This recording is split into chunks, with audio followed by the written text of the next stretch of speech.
Here we go. Another stress test. This one's on an env200, as you can see from the VIN number. It's got fairly low Hx, but even at this low state of charge, really good millivolt balance when we're going gently. But we're going to do it properly, give it the full beans, and then we'll see what we get. All the way to the floor.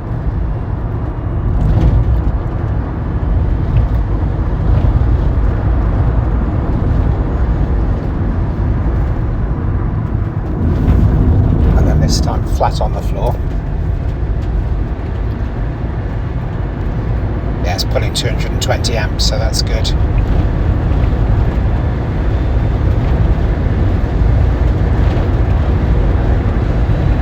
Okay, that's good.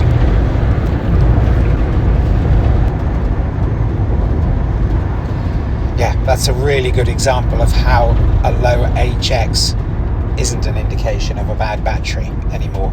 That's it. Just because people always used to just take the battery quality from the state of health and the Hx, but as you can see here, 61% Hx. If we do the same again as we're going this way, so foot to the floor.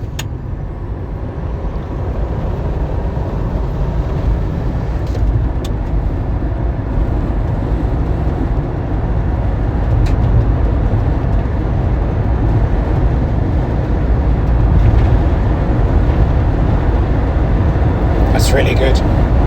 35 millivolts. Okay, that'll do nicely. And there we go. Another stress test proving that Hx isn't the be-all and end-all of the battery condition. You have to do this stress test. This one's at a nice low state of charge, so it's really meaningful, and it shows that this particular battery is really, really strong still. All good.